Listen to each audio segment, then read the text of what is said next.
Es muy gratificante para nosotros que continuamente podamos hacer viajes a través del tiempo gracias a todos esos sitios, objetos y testimonios que nos vamos encontrando. Pues bien, hoy volveremos a echar la vista atrás porque tengo 3 historias que contar.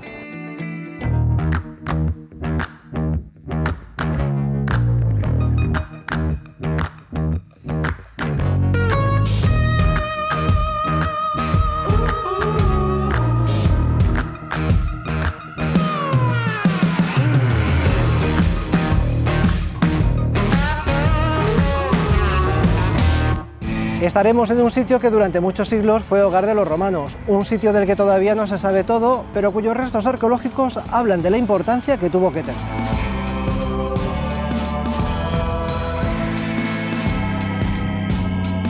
Cuando se habla de fósiles, enseguida se nos vienen a la cabeza animales y seres de otra época, pues os tengo que contar que en Acinas los hay y son de árboles.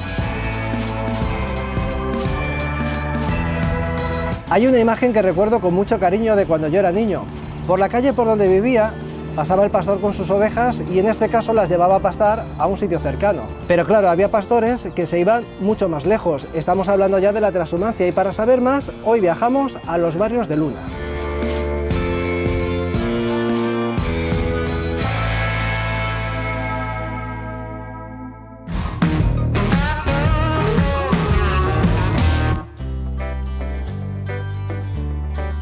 Empecemos ya a contar las historias de hoy y enseñaros los sitios por donde hemos pasado.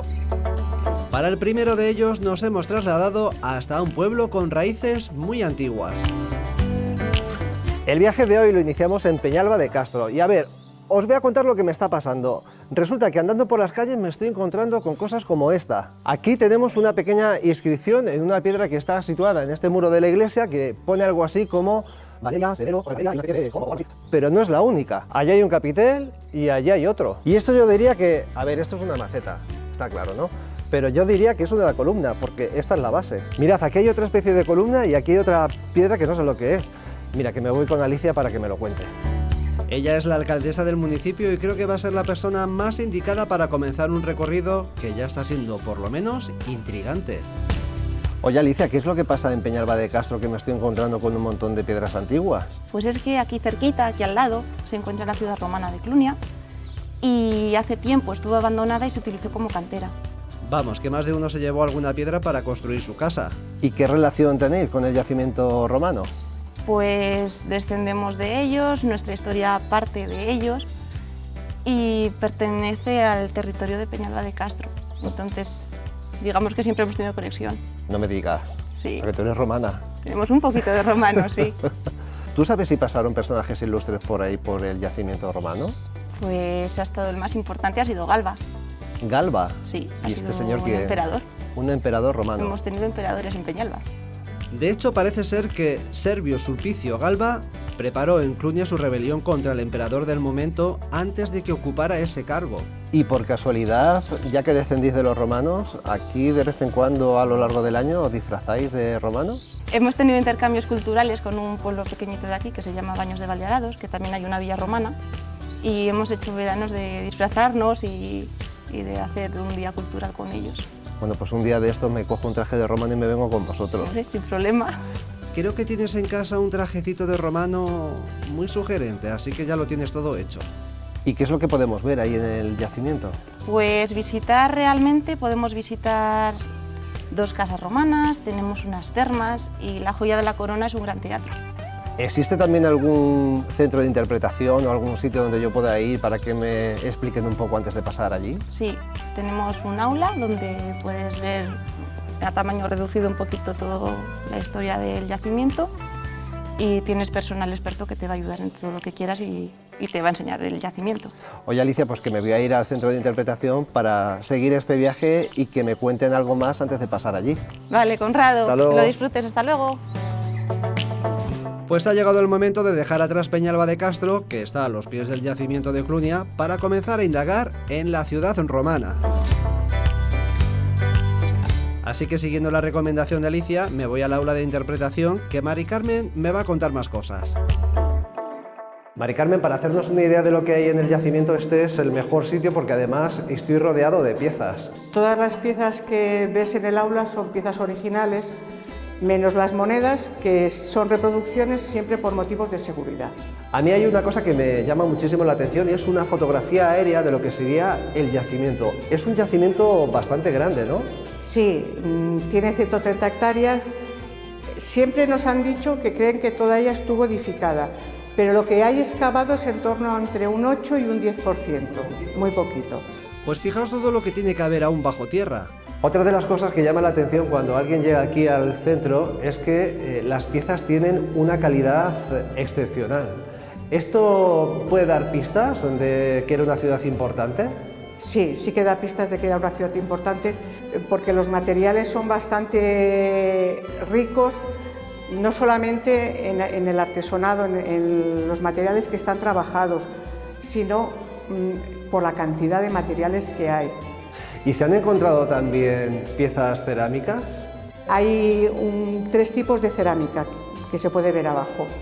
Hay la cerámica cotidiana, esa es la cerámica que se puede incluso encontrar en alguna de las casas de los pueblos. Vasijas para recoger agua, tarteras para asar, es decir, son las vasijas normales de cada día. Luego tenemos otros 2 tipos de cerámica, la terra sigillata, que es la cerámica de los días festivos. Vamos, la vajilla buena que se dice. Pero aquí tenemos una cerámica muy exquisita, que es un barro, una arcilla blanquecina y tostada, que es la cerámica típica de aquí, es la cerámica de Pedregales. Los romanos eran muy listos, cuando veían que algo tenía éxito, se lo acoplaban. Vieron que la decoración indígena tenía mucha salida y siguieron manteniendo la decoración de peces, de pájaros, siguieron manteniendo esa decoración por la salida que tenía. En el aula de interpretación, Mari Carmen, ¿tenéis alguna joyita que se haya encontrado ahí en el yacimiento? La pieza espectacular es la diosa Fortuna. La restauraron hace unos años y la pieza en sí es una maravilla, pero la restauración es impresionante, porque es una estatua de 2,20 metros de altura, toda ella en mármol, y tiene como unos más de 200 fragmentos. Es como un puzzle en 3 dimensiones. Pues te voy a decir una cosa, Mari Carmen, aprovechando que está la diosa Fortuna y yo que tengo el boleto de la primitiva, antes de marchar al yacimiento, lo voy a pasar por ahí a ver si me toca algo. Hombre, puedes intentarlo, pero igual te pegas un susto porque suele saltar la alarma y lo divertido es ver cómo la gente pega los saltos. No me quería ir de este aula de interpretación sin ver de cerca esta monumental estatua de la diosa Fortuna que me ha dicho Mari Carmen. Una estatua que, como veis, está esculpida con esa delicada técnica de paños mojados y que además, como me ha dicho, estaba policromada. Una estatua que mide 2 metros de altura. Una estatua que estaba ubicada en el antiguo teatro. Imaginaros cómo tenía que ser de grande. Allí he quedado con la siguiente persona, pero antes, como os he dicho, aquí tengo el boleto de la primitiva. Bien, va.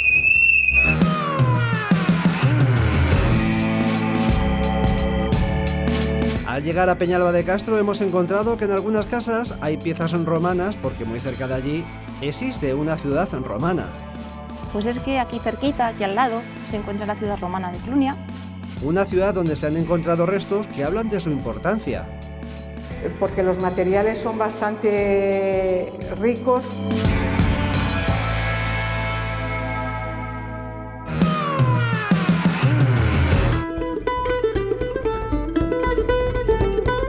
Como nos han contado en el aula de interpretación, muy poco se ha excavado de esta ciudad romana, pero hay algunas estructuras que llaman mucho la atención. Uno de esos espacios es un gran teatro romano donde me reúno con Gerardo, arqueólogo que ha estado trabajando aquí. Gerardo, vaya teatro más grande y menudas vistas que tenemos aquí. Efectivamente, es uno de los teatros mayores de la península ibérica. Albergaba en torno a 9.000, 10.000 espectadores.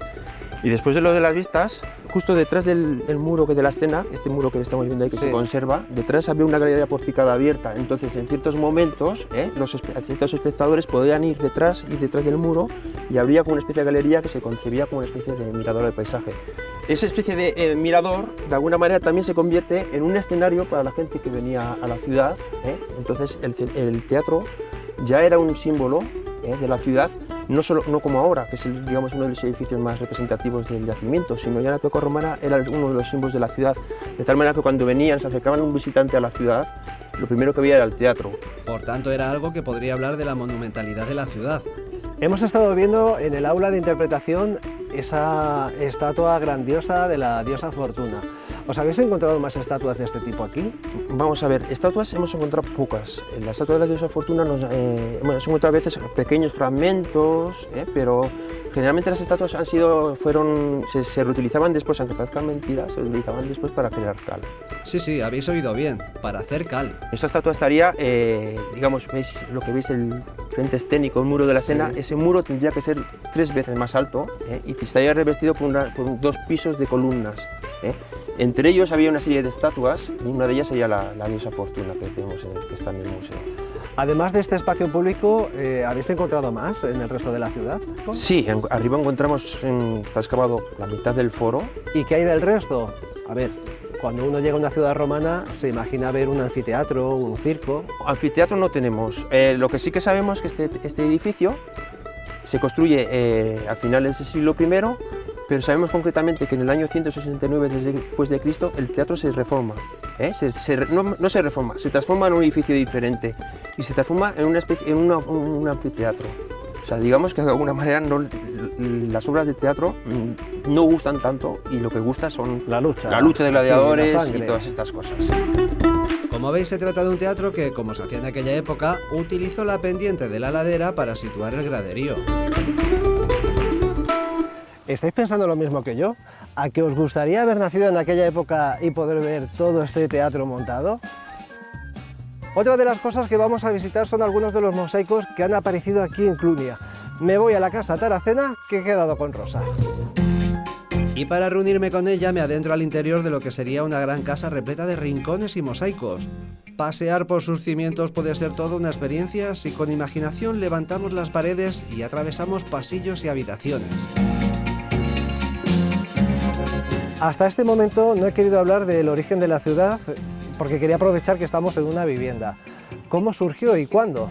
El origen de la ciudad es complicado explicarlo o encuadrarlo, ¿no? Como hacemos normalmente en un eje cronológico claro. ¿Por qué?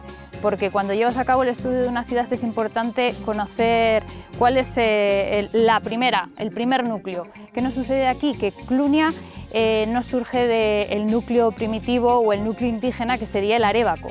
Clunia es una ciudad que surge ex novo. Tenemos noticias a partir de Tiberio por los restos monetarios, pero decir que Clunia surge en el 79 a.C., no, hoy por hoy no, esa información es imposible. ¿Hasta cuándo estuvo viviendo gente aquí? Las fechas han ido cambiando. En un principio se hablaba, pues como todo, ¿no? del siglo III, crisis del siglo IV. Sin embargo, por las últimas excavaciones que hicimos en el teatro, que nos aparecieron una serie de enterramientos, sabemos que ese eje cronológico es mayor. Es decir, puede que la ciudad no funcionase ya con el vigor que tenía cuando funcionaba como colonia, ¿no? dentro del territorio, pero desde luego parece que se mantuvo hasta el siglo VIII, siglo IX, o sea, mucho más allá de lo que en un principio se puede pensar. Desperdigada, seguramente, los habitantes moviéndose hacia otras zonas del territorio por comodidad, sobre todo, ¿no? porque tienes el río Arandí abajo, te es más fácil estar cerca del río para cultivar, para tener acceso al agua. Ahora que me has dicho lo del tema del agua, ¿de dónde la conseguían? Porque yo no he visto restos de acueductos. Pues Clunia es una ciudad única en ese sentido.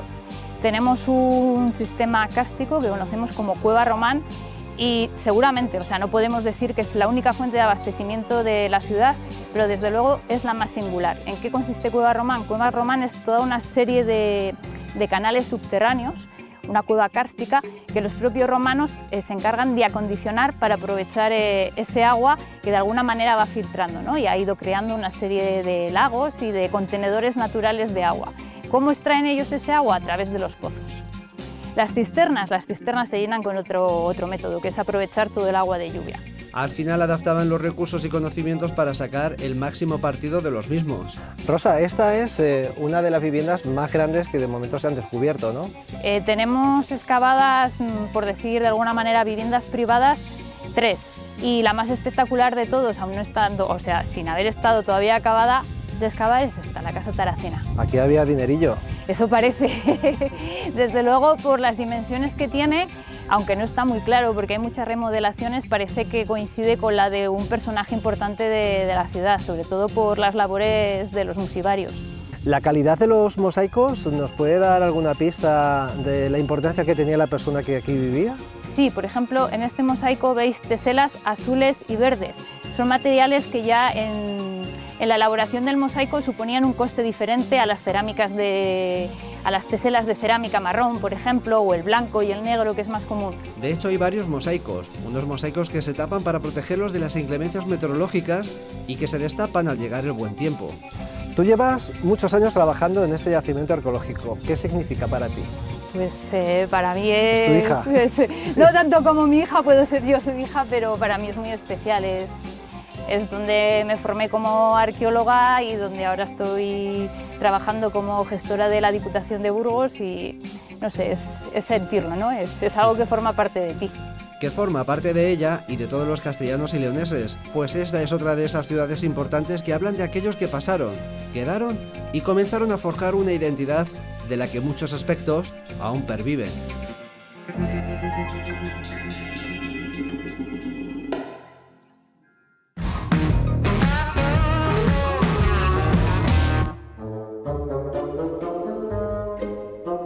Llegar a un sitio y directamente encontrarse con algo curioso en sus calles es lo que me está pasando en este primer viaje.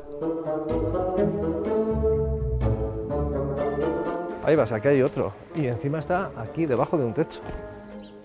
A ver, ¿qué os cuento? Estoy en Acinas y es la segunda estructura que me encuentro de este tipo y encima esta está cubierta y no sé muy bien lo que es. Buenos días. Hola, Cuidado, muy buenas. cuidado con eso, ¿Qué pasa? que es un resto fósil.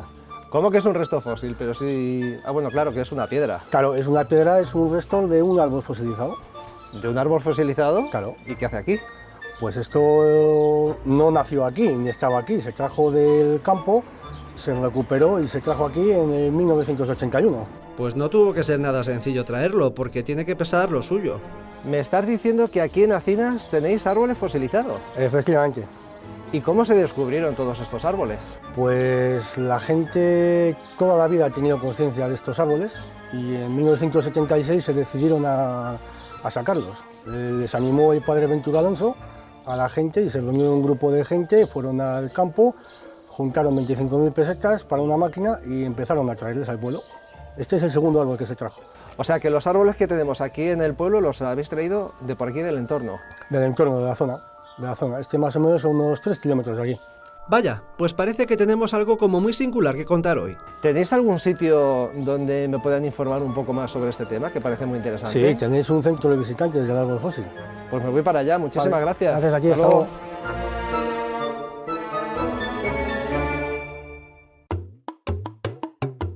Pues aquí sí que se ve bien este árbol fosilizado. Fijaros las dimensiones que tiene e imaginaros que esto tenía que ser muchísimo más alto. Me han hablado que aquí hay un centro de visitantes sobre los árboles fósiles. Mira que he visitado centros de interpretación, pero de los árboles fósiles es el primero. Y está en el centro de la localidad, un espacio que pertenece a la red de museos vivos y que se puede visitar concertando una cita a través de la web o la app, mediante una clave.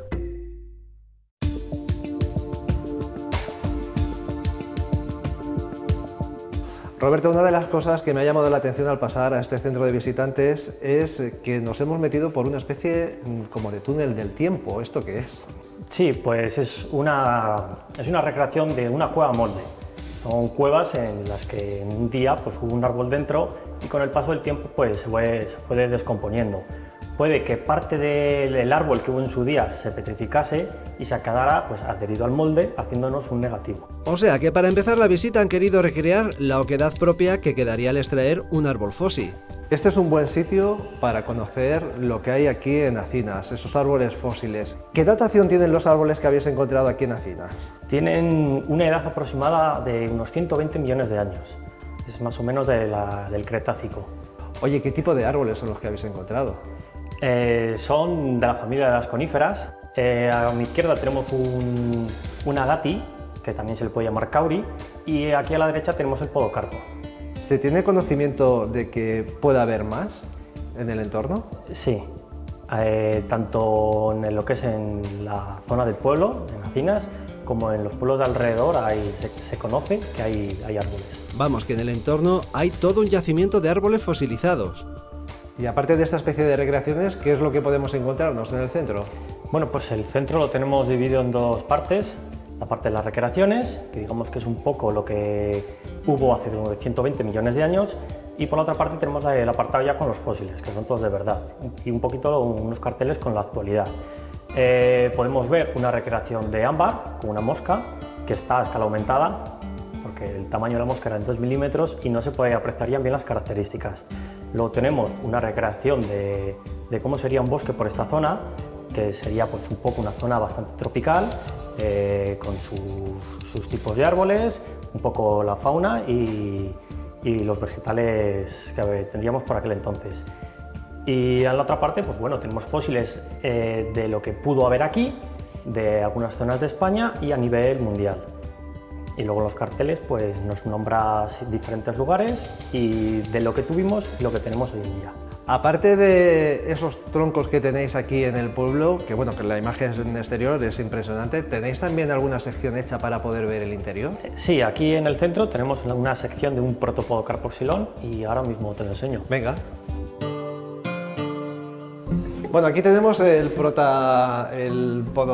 ¿cómo era esto? Protopodocarpoxilón acinensis. Cualquiera repite el nombre.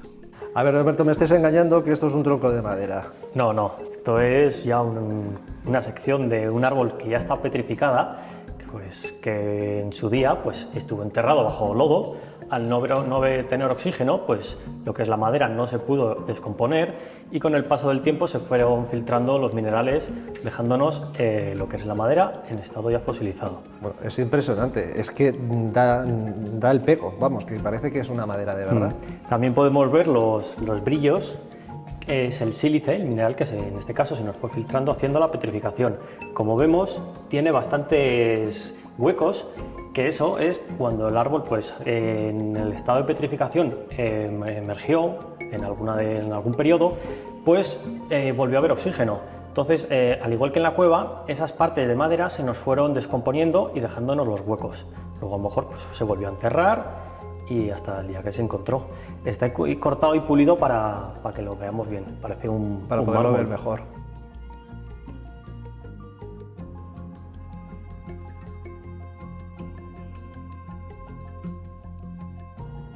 Roberto, quiero conocer más sobre la historia de los fósiles, sobre estos árboles, sobre Acinas. ¿Quién me puede informar? Bueno, pues a continuación te voy a dejar con Joana, que te va a enseñar pues, más cosas que tenemos por el pueblo, ¿vale? Pues me voy a verla, gracias. Bueno, hasta buen luego. día.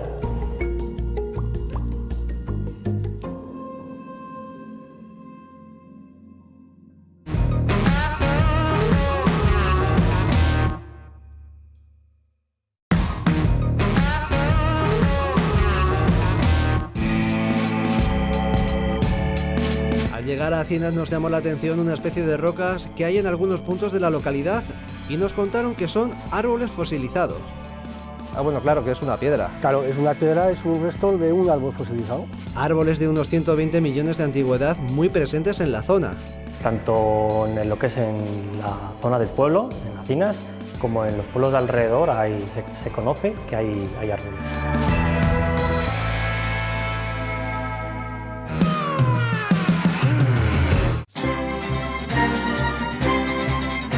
Cuando pensamos en cómo podría ser la vida hace 120 millones de años, tenemos muy presentes los dinosaurios y animales prehistóricos, pero quizá de la vegetación existente se sabe menos. Por eso este viaje está siendo todo un descubrimiento, y para seguir conociendo más, salimos de Acinas. Con las ganas de saber mucho más me he quedado en el centro de interpretación y por eso he querido reunirme aquí justo en el campo con Joana, porque es aquí donde han aparecido los árboles. Pues a ver, en esta zona en general hay por todos los sitios. O sea, tú vas a hacer una obra o muchas pequeñas excavaciones que han hecho y enseguida han encontrado. En esta zona hay muchísimo. Qué curioso, ¿no?, que haya por aquí tantos árboles fósiles. Es por el tipo de terreno que tenemos en esta zona. ¿Cuándo, digamos, fuisteis conscientes en Acinas de la importancia que tenía esto? Pues más o menos sobre los años 60, 70. ¿Por qué? ¿Qué pasó?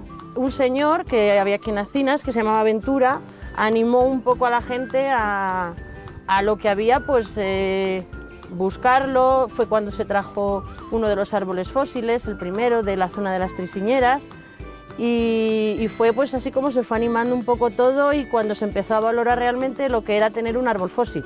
Y esos árboles son los que se llevaron al pueblo y se pueden ver al pasear por las calles de Acinas.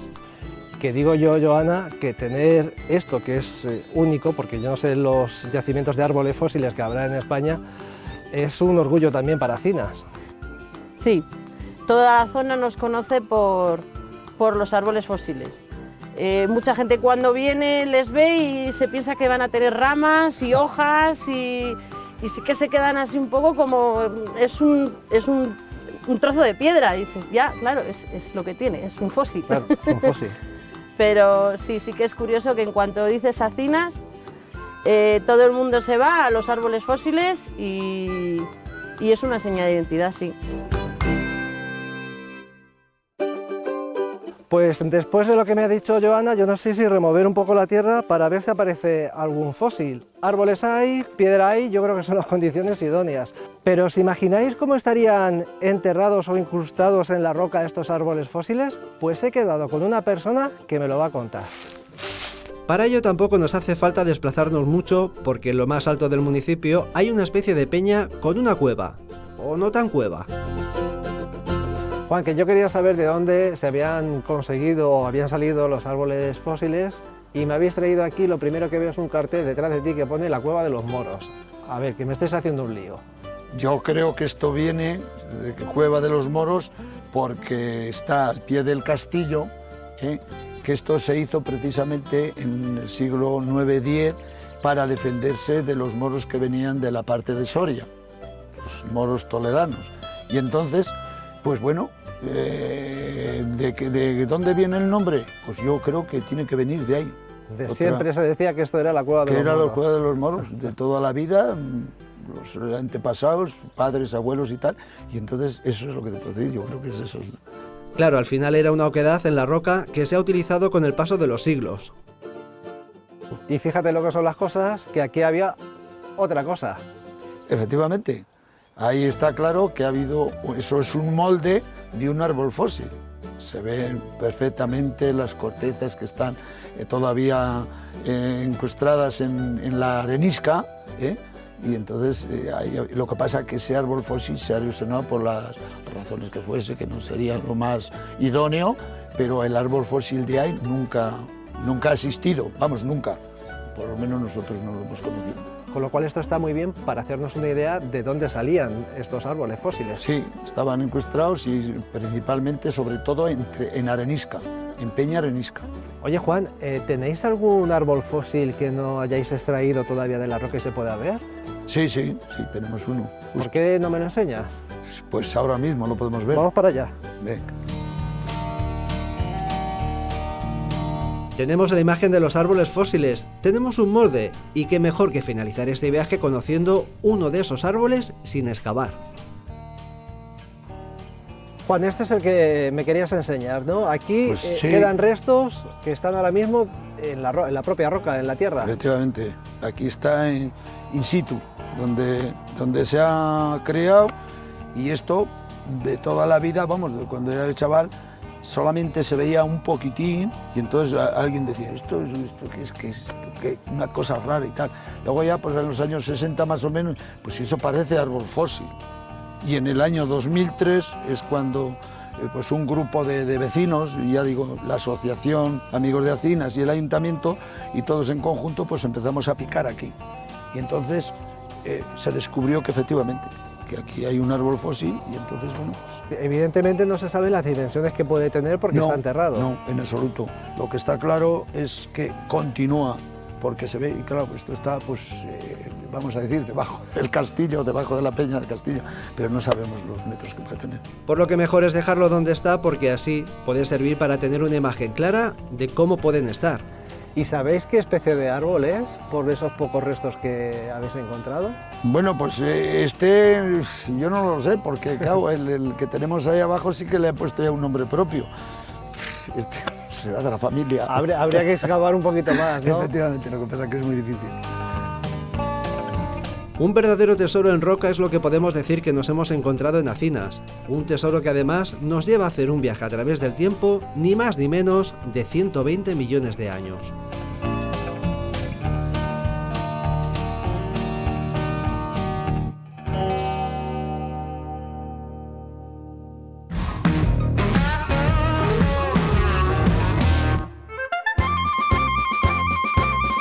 Existen toda una serie de trabajos que han dejado un pozo muy grande de culturas y tradiciones. Os cuento, estoy en los barrios de Luna y por aquí por donde estoy pasando llegaban los pastores después de recorrer con su ganado cientos de kilómetros.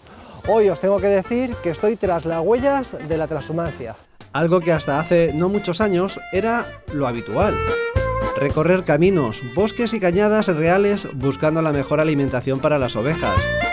Algo que, aunque nos parezca mentira hoy en día, estaba muy presente en la sociedad. Prueba de ello es un pequeño establecimiento que en su día servía de descanso y aprovisionamiento de los pastores y que pertenecía a la familia de Angelines. Oye Angelines, que no sé si hablar contigo de los pastores y la transhumancia o que me pongas algo aquí en tu bar. Pues oyes lo que quieras. Mucho, por ejemplo, que puedas beber ahora y no te intoxiques porque está más reciente una copa de orujo con guindas o de manzana o algo así.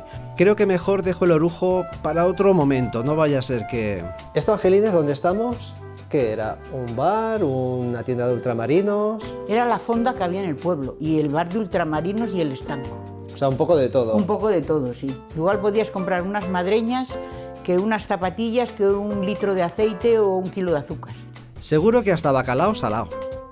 Bueno, pues tenemos un sitio donde llegaban los pastores, pero claro, ¿cómo llegaban los pastores, Angelines? Me acuerdo que llegaban en octubre, normalmente mojados, porque casi siempre llovía, y venían con unos capotes, serían de estamiña, o claro, no había la ropa que hay ahora. Y llegaban con mucho frío, mi madre siempre, pues a lo mejor para cenar les hacía unas patatas guisadas con bacalao y arroz, y luego unos huevos fritos con chorizo y lomo, o unas sopas de ajo, una tortilla de patata. Claro, lo que había en los pueblos, otra cosa no había. Me acuerdo que algunas veces hasta la ropa que traían para cambiarse la traían mojada, porque la ropa la traían en un burro. ¿Y venían con el burro también? Y venían con el burro, claro, era donde traían todas sus pertenencias, en el burro. Entonces algunas veces llegaban mojadas y mi madre incluso les tenía que dejar ropa para que se cambiase. Bueno, menuda anfitriona que era la madre de Angelines. ¿Qué le contaban los pastores a tu madre? Bueno, pues mi madre siempre les preguntaba, ¿cómo pasasteis el verano? Pues bien, lo pasamos bien, amada, le comentaban. Y bueno, pues ahora vamos con pena, porque claro, dejamos la mujer y los hijos se quedan en el pueblo y nosotros ahora todo el verano para la ribera. Y claro, de aquella no había coches como ahora, claro, que suben y bajan. ¿No tendréis por casualidad aquí en los barrios de Luna algún sitio donde me pueda empapar mucho más de todo esto de la transhumancia y de los pastores? Pues sí, en el Museo del Pastor. Pues ya tenemos la siguiente pista para seguir conociendo más. Muchas gracias. De nada, hasta luego.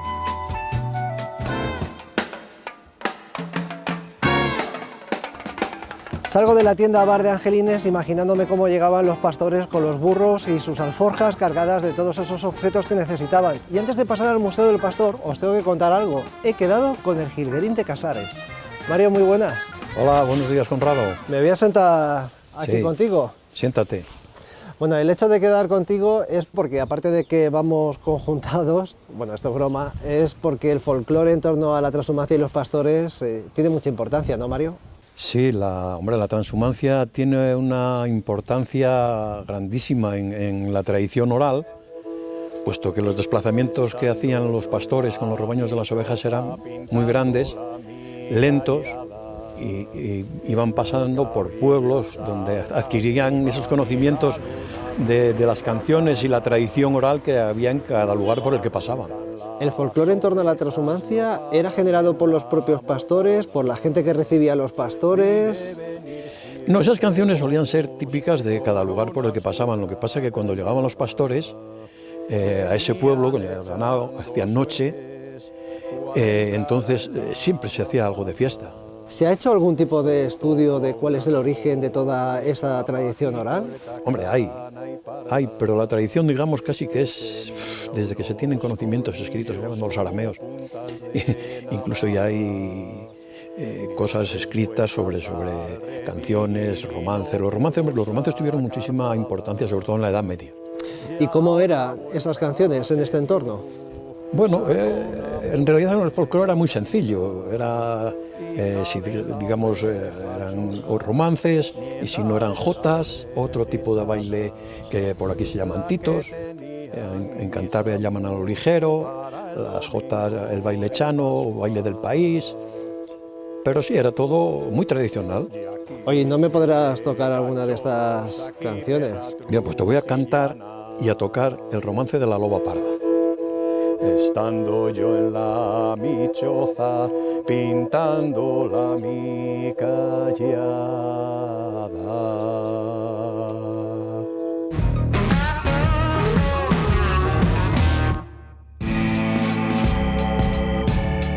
Hoy he viajado a los barrios de Luna, en la provincia de León, para ir tras las huellas de los pastores. Me acuerdo que llegaban en octubre, normalmente mojados, porque casi siempre llovía. Canciones, romances. Los romances tuvieron muchísima importancia, sobre todo en la Edad Media.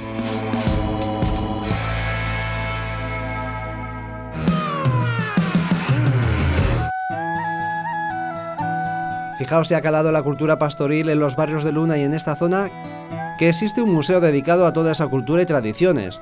Un museo rico en objetos que antaño tenían su razón de ser. David, para seguir conociendo la cultura del pastor y la transhumancia, este desde luego es el mejor sitio. Sí, es una iniciativa que ya lleva bastantes décadas, el Museo del Pastor de Barrios de Luna, porque además es una cultura que se pierde, ya apenas hay transhumancia y tampoco el pastoreo común que había en los pueblos, las beceras y transhumancias más cortas como la de los vaqueiros en algunos pueblos de Babia o la trasterminancia. Cuando el pastor salía a pastorear, ¿qué es lo que se llevaba? Uy, pues llevaban, claro, en el morral llevaban algo para comer, para la merienda, poca cosa, y no sé qué te diga, muy poco. Aquí en León, aparte del pastor trashumante, que destaca, por ejemplo, aquí en Luna o en la zona de Prioro y Tejerina, estaban los pastores de cada pueblo, y que muchas veces eran los niños, ya los niños con igual 8 o 10 años ya iban de pastores, y pues les mandaban algo para comer, pues unas patatas, un trozo de pan, lo que fuera, si tenían que quedarse en el monte, y poco más, y poco más. Llevaban ellos también sus propios objetos, supongo. Sí, además es muy común en León, en toda Castilla y León, en toda España, que el pastor al tener mucho tiempo lo dedicaba, o por lo menos a los que se le diera bien, lo dedicaba a distintos tipos de artesanía. Por ejemplo, hay muchas colodras talladas por los pastores. Depende del sitio, las colodras son vasijas de madera, vasos de cuerno o fundas de cuerno o madera. O, por ejemplo, castañuelas o flautas que se hacen, todavía hay alguno que las hace en maragatería, que las elaboraban ellos con madera, y algunas, por ejemplo, castañuelas en toda la comunidad, además no solo en esta provincia, con distintos tipos de tallados que hacían ellos. Sí, hay mucha artesanía a la que le dedicaban el tiempo. Y también algunos incluso a trabajar cosas de tejido y de todo eso, sí. ¿Qué indumentaria era la que utilizaban los pastores? Bueno, pues hay algunos elementos que se llaman destezado, por ejemplo, unos chalecos que se hacían de piel, se conservan algunos en la zona de Soria, en el norte de la provincia de Soria. También hay varios elementos de ese tipo en la zona de Prioro, mandiles y cosas así que se hacían, están en el Museo de Prioro. Y luego está la famosa, vamos a llamar pelliza, esos pellejos grandes de pastor que eran muy comunes aquí en la provincia de León, que era como ponerse encima toda la piel de la oveja, que daba un aspecto como de oso. Y luego las capas de los pastores, que eran de pardo, que también aquí en esta zona de Luna o de Omaña se han utilizado hasta hace relativamente poco. En lo que respecta al calzado, también llevaban un calzado especial, porque claro, ellos iban por el monte. Sí, el calzado y toda la indumentaria pastoril tenía que estar adaptada a sus viajes y a su modo de vida. Y en el caso del pastoreo trashumante, más todavía. En el museo también hay ejemplos del tipo de calzado que utilizaban, como veis. ¿Y cuál era el itinerario que recorría? ¿Salía de aquí, de los barrios de Luna? Sí, bueno, o incluso de más arriba. El pastoreo trashumante suele terminar en pueblos que tenían grandes valles, que por ejemplo en esta zona de León llamamos brañas o puertos. Pues uno de los pueblos que tiene mucho espacio de ese tipo es Abelgas, aquí cerca, un pueblo que se llama Abelgas. También Torrebarrio. En el valle este vecino de Arbas, pues Casares, Cubillas de Arbas, y en la otra punta de León, Prioro, Tejerina, Portilla de la Reina. Otros pueblos de la comunidad, por ejemplo la Póveda de Soria, en la provincia de Soria, Argijo, en Burgos el Valle de Valdelaguna, Neila, y digamos que desde esos puntos extremos partían los rebaños y llegaban hasta Trujillo, hasta la zona de La Serena, en Badajoz, aquí le iban mucho a la zona de La Serena, y al Valle de la Alcudia, que está en Ciudad Real. Lo que pasa que según vamos avanzando en el tiempo, más hacia la actualidad, la trashumancia digamos que se acorta, y muchos aquí en León, en esta zona de Luna y de Bavia, lo que hacen es veranean aquí, pues en Robledo de Caldas, en los barrios de Luna, en Mirantes, en Torre de Bavia, y bajan a la zona de la Ribera. ¿Qué historia o qué objeto has encontrado que más te haya llamado la atención? A ver, el elemento del pastor, el pastor, por ejemplo, en la tradición oral, que es lo que yo más estudio, está muy presente, muy presente. Mismamente aquí en Omaña, Bavia, se cantaban cosas como ya se van los pastores cañada abajo, ya se ponen las bavianas los zarandajos, etc. Y luego en el romancero, como os ha comentado Mario, hay muchos romances, aparte de La loba parda está La dama y el pastor, que viene desde el siglo XV ese romance. Pastor que estás enseñado a comer pan de centeno, si te casaras conmigo comerías trigo bueno. Responde el buen del pastor, dormir contigo no puedo. Tengo el ganado en el monte y tengo que ir a por ello. Hay muchísimas canciones que hacen referencia al pastor, y también cuentos. Que digo yo que qué mejor forma de finalizar este viaje que contando un cuento. ¿Me cuentas un cuento? Pues uno muy cortito, que se cuenta en muchos sitios, es aquel de un pastor, porque antes, claro, los pastores vivían lejos del pueblo mucho tiempo y no sabían algunas cosas de la vida cotidiana. Pues uno un día tuvo que ir a misa y le dijo a su madre, ¿y yo qué tengo que hacer? Y ella le dijo, tú haz todo lo que veas. Eso es lo más fácil, ¿no? Allá donde fueres, haz lo que vieres. Y él lo primero que hizo fue entrar por la puerta de la iglesia y vio que todo el mundo metía la mano para una pila. Y hacía como así. Él veía que hacían algo. Entonces, cuando fue él a hacerlo, metió la mano para allá, anduvo revolviendo y dijo, pues el que comió las tajadas, que sorba el caldo. Porque el pobre no sabía cómo iba lo de la misa. Ojalá y todo esto que hemos visto no se pierda y todas esas tradiciones orales, cuentos, refranes y demás sigan permaneciendo en el tiempo. Pero os tengo que contar algo.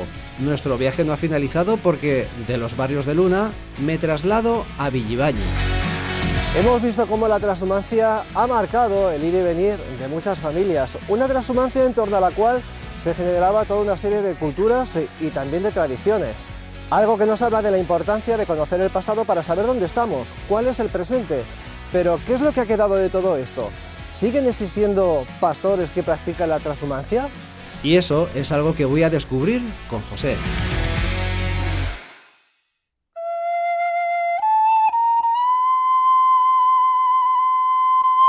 Bueno, José, tú practicas la transhumancia, ¿no? Sí, desde hace pues 40 y tantos años. Oye, José, ¿qué es lo que queda de esa transhumancia que se hacía antes? Poca gente ya que la haga, muy poca. La gente allá arriba a la montaña no quiere subir. No quiere subir porque las condiciones no son las mismas que aquí, no hay gente que quiera estar allí, es distinto, pero es que hay que subir. Claro, ahora la cosa ha cambiado mucho, porque lleváis vuestros móviles, tenéis la tecnología al alcance de la mano, pero antes supongo que esto no existía. Pero no, ha cambiado totalmente, no tiene nada que ver esto con hace, 10 años, ya ni con 10 años siquiera, Cuanto más si nos remontamos a 30, 40 años para atrás. ¿Por qué zonas son las que te mueves? Pues mira, salimos desde aquí, en Fontecha por Villar de Mazarife, Villadangos del Páramo, y luego suben por Camposagrado para arriba, Santiago Las Villas y ya llegan arriba. ¿Cómo son las condiciones para practicar las transhumancias? Bueno, las condiciones ahora mismo bien, porque vas con el coche, vas con todo, no es como antes. De esa cultura que había antes, de esas tradiciones en torno a la transhumancia y a la figura del pastor, ¿queda algo? No, de todo eso no queda nada. De todo eso no queda nada. ¿No tendrás alguna anécdota, algo que te haya ocurrido en todo este tiempo?